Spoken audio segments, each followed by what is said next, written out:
Balandinyoso ya chaîne à télévision KB TV. Bonjour. Balandinyoso Bolandarabiso na chaîne à télévision KB TV d'ici là nous bozali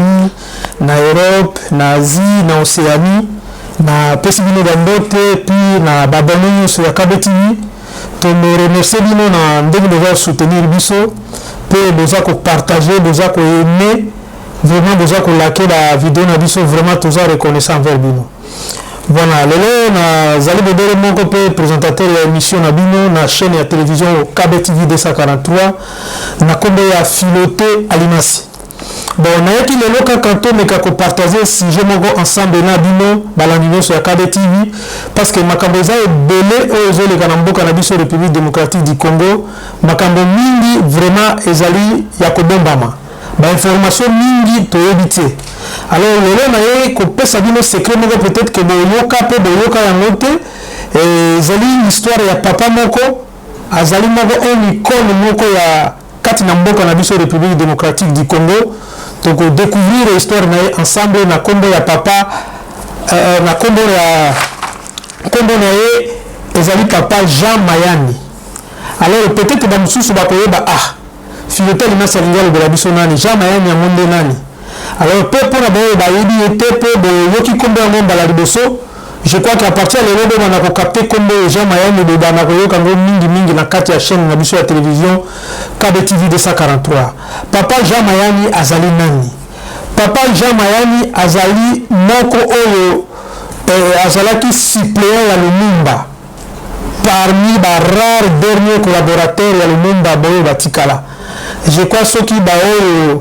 l'ingaki bamona pe bamona élément déjà salé ya liboso na chaîne ya télévision KB TV 243 bokeka na YouTube bobeti KB TV 243 bokomona élément ya liboso oyo papa na biso Jean Mayani asalaki en direct à Kinshasa boko découvrir ba makambo ebele oyo papa na biso Jean Mayani alobi na kati ya vidéo wana. Bon, ce qui est là, c'est que les membres de l'État ont appuyé les cambos papa Jean Mayani aloba qui lobi pe ba mususu de Bolanda qui te na Bolanda na sima ya vidéo de Bolanda pe élément oyo asalaki déjà. Papa Jean Mayani azali deux collaborateurs à Lumumba. Il y a déjà lobby avant-hier déjà ayaki ko fêter 90 ans d'âge na 90 ans anniversaire na c'est-à-dire papa Jean Mayani abotamaki en 1932, so kamati 1932, au total l'autre en 2002, to sali 90 ans. Papa Jean Mayani a totalisé 90 ans, azali moko oyo, azalaki collaborateur proche ya Patrice Emery Lumumba. Ba mingi boyo azalaki na Lumumba, azali susu na bongo ite. Ba bekono ngai, ba histoire ya Lumumba. Moto na moto aza kobetela yango ndenge alingi tala bapapa lokola oyo ba Jean Mayani bazali ba icône bazali bato oyo histoire etikali na maboko na bango ntango bapapa baza na bomoi on doit quand même soutenir bapapa oyo tolanda bango toyoka bango bameka kobetela biso histoire ya mboka na biso Congo ezalaka ndeni parce que azali le seul pe moko oyo atikali azali vivant oyo akoki kopesa biso ba réalité na bamakambo oyo ntango wana ndenge elekaki. Mais le papa Jean Mayani a fêté 90 ans et d'âge azali vraiment incarnation même ya Lumumba na kati ya ville ya Kisangani. Alors papa Jean Mayani azalami papa Jean Mayani azali pe moko oyo asalaki na ba poste ebele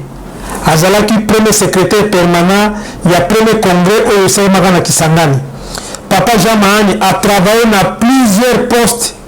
Ce qui peut dire bolanda intégralité nango bobo sanate ko kota na chaîne de télévision KB TV 243 bokomona ba élément oyo papa Jean Mayani asalaki boko découvrir ba makambo belé papa Jean Mayani asalaki.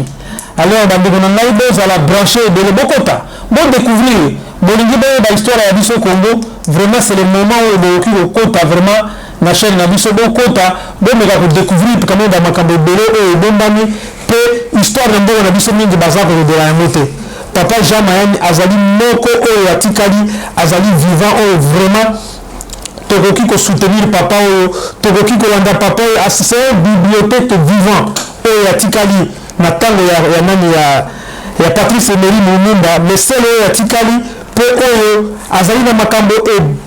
ebele oyo akoki koloba mpona mboka na biso Congo bolimbisa moni technique ezalaka toujours na bacaprice nango donc voilà makambo toyolobela ezalaki makambo ya papa na biso Jean Mayani en plus nakolinga kobakisa lisusu bomoni papa Jean Mayani azali moko oyo ayebaki Lumumba afandaki na Lumumba aliaki na Lumumba azalaki moko vraiment proche oyo azalaki na Lumumba pe akabelaki na Lumumba makambo ebele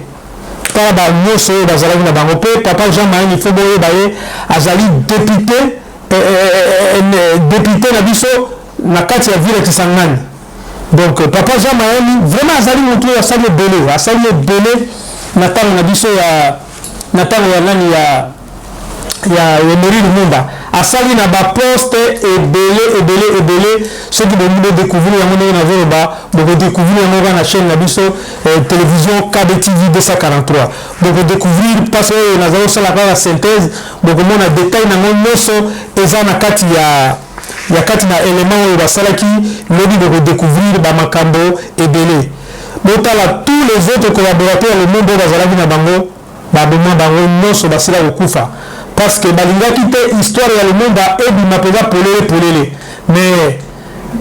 nzambe asala ngolu et puis totikala na moko oyo atikali icône oyo tokoki kodécouvrir bamakambo ebele na nzela na ye na nzela ya papa Jean Mayani papa Jean Mayani oyo boza komona ye oyo ja papa Jean Mayani bozoyoka mpe histoire na ye azali moko oyo akoyede biso na makambo ebele mpe azalaki torturé na ndenge ya liboma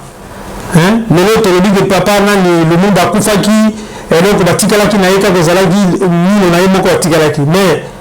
papa Jean Mayani azalaki susu torturé na ndenge ya liboma ndenge aza wana na ntango wana papa Jean Mayani batorturaki ye balongolaki ye mino zomi na mibale elingi koloba kaka 12 dents oyo balongola na monoko ya papa Jean Mayani. Alors tant que bolanda élément on a ici bino tant boko na chaîne de télévision KBTV 243 boko mona ba élément boko mona pendenge batia mino artificiel torture ya zwaka na tango on a pour azala proche le Lumumba 12 dents balongola papa wana donc tilelo ezali donc ba signe na moto ezo monana alongola ki pe ala kisaki ba dents artificiel oyo alati yango puis juste ka pona ko la kisa bana mboka kino abundela ki pe mboka oyo. Et puis papa Jean Mayani azali moko oyo a soutenir Lumumba na makambo ebele toye ko voir nani Lumumba botaki bana ebele toye ko lekaneti na mwana na ye François Lumumba a posaka candidature na ye asalaka candidature na ye a posaka candidature na ye azwaka te pona nini na ville Kisangani azwaka te pona nini po moni azalaki na mbongo te po moni epa na biso lelo makambo etali politique ekomi kaka likambo ya madesu ya bana kanyaka ebimisi mboka mwana Lumumba apozaka candidature tala baoyo bato oyo bakoki baekarne mpe mosala papa na bango atikaki mais lokola azalaki na mbongo te lokola mpe azalaki na eloko te azalaki na corruption ya kopesa te yango batikalaka kovote ye te. Alors biso mpe bapeuple congolais toyebaka eloko nini tolingi tosala tomonana kaka te mpasi ya kolia tomonana te moto soki aye kaka apesi bino biloko ya kolia bino bovote ye bozotala avenir te bozotala te avenir na biso na bana na biso kozala ndenge nini lelo aye kopesa mbongo wana okolia lelo nalobi ole esiliti ebongo mpasi oyo ekosila. Alors biso toza na besoin bato lokola boyo wana bafandaki pembeni ya papa baapprendre makambo ebele mais c'est dommage azwaka chance te ya kozala élu mpona nini azalaki na mbongo te ya kocorrompre mpo mbongo na mboka na biso mpo lelo oza politicien mpo ozwa il faut libenga na yo ezala molai soki nazobenga libenga lingi olobaka poche soki poche na yo eza mokuse koespere te un jour keno makambo na ye kosimba ou bien okozwa élection mpo mboka wana il faut obebisa mbongo ata oza na mayele na yo ata oyebi soki ndenge nini ya kosala mais soki opesi mbongo te opesi mosolo te oleisi bato te na badeso ya bana yeba ekozala kaka pasi mingi mpo na yo. yango ezosala pasi mingi mpona makambo wana ya Lumumba. toyebi suki koloba mpona histoire ya candidature ya mwana Lumumba atikaki kozwa te vi pasi azalaki na mbongo te mpona kofuta be voilà yona azangaka lelo mbongo tout ça mpona kopesa madeshe ya bana. ezali pasi na mbongo na biso Kongo soki tokokontinue kaka boye toyebi te soki tokosuka ti wapi. omoni papa Jean Mayani asalaki na bato ebele lokola moto bazalaka kobenga ye Alphonse Babade. Papa Alphonse Babade azalaki nani? Alphonse Babade azalaki président ya Assemblée nationale ya époque wana na mbongo na biso. Yona azalaka président ya Assemblée nationale.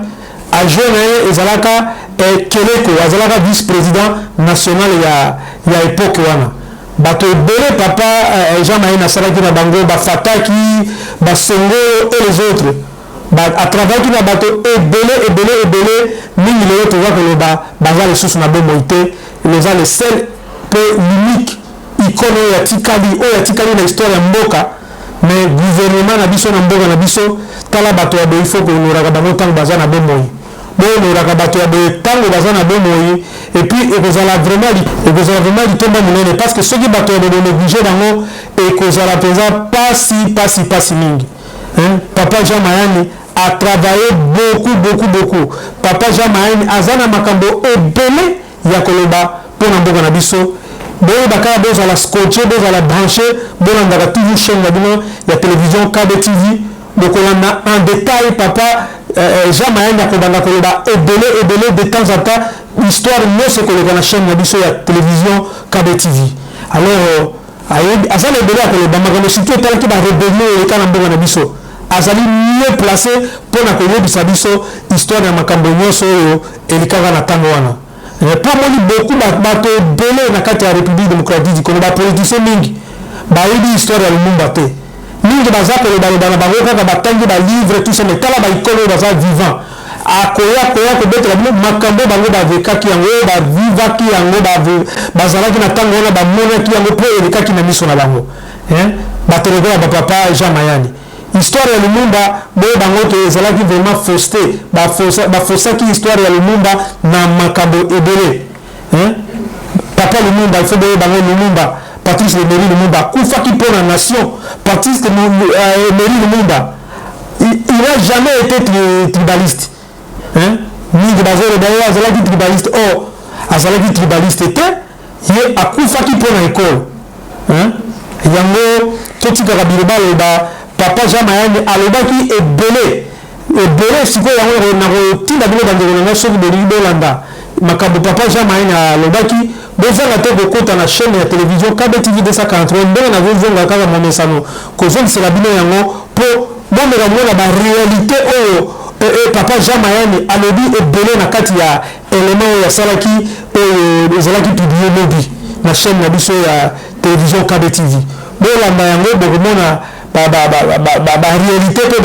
makambo ebele oyo papa Jean Mayani ayebisi biso eza mwa pasi. Bon na ntango tozalaki na bakati ya baklasse na baekole baaprenaka biso jamais que Lumumba azalaka na suppléant te.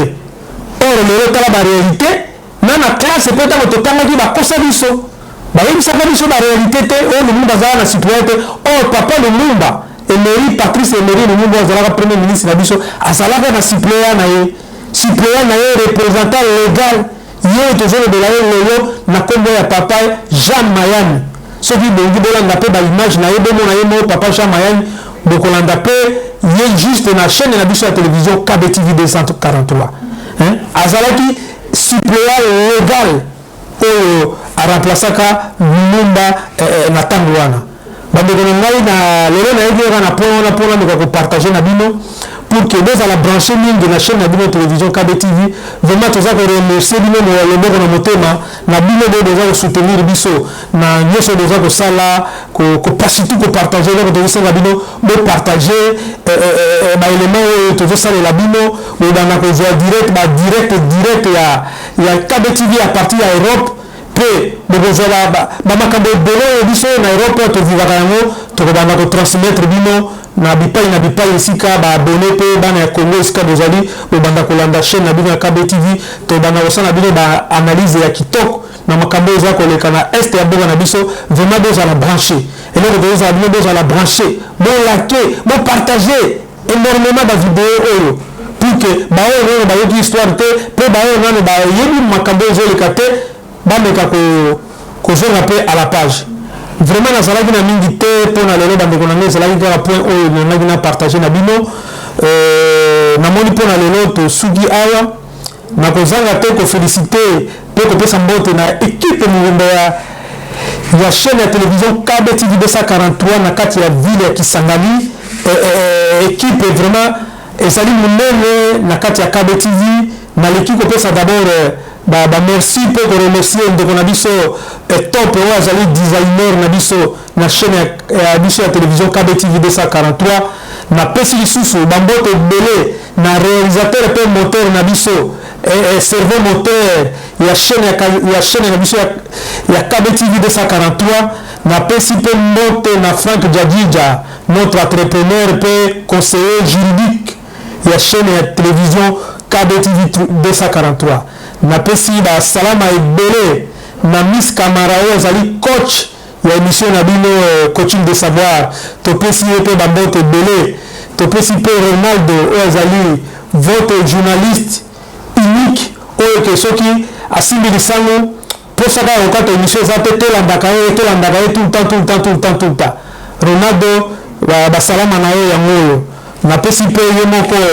le coordonnateur général bienvenu Mbembo ba salama esika ozali pe na libota mobimba kabosani te na kati ya chaîne ya télévision KBTV 243 na kati ya capitale na biso ya République démocratique du Congo na Kinshasa précisément yemeye Tete Cash moto ya Simbi Masolo moto ya Fandisa Masolo ya KBTV 243 na kati ya bakini wana alors boza la brancher bandeko na ngai bo partager bo aimer surtout ba commentaire na bino tozana ngo bosenga ceux qui momoni de moi souci alors comment ezali vraiment toza le bienvenu vraiment ba commentaire et ba critique na bino tozana ngo bosenga na kati ya KBTV 243 vraiment pona lelo tosikui awa ezalaki bobele ya bino humble serviteur na bino kaka pe mosala na bino de tout le temps filoté alimasi autrement dit Canary Longos Kolo apambola bino de tomonani à très bientôt check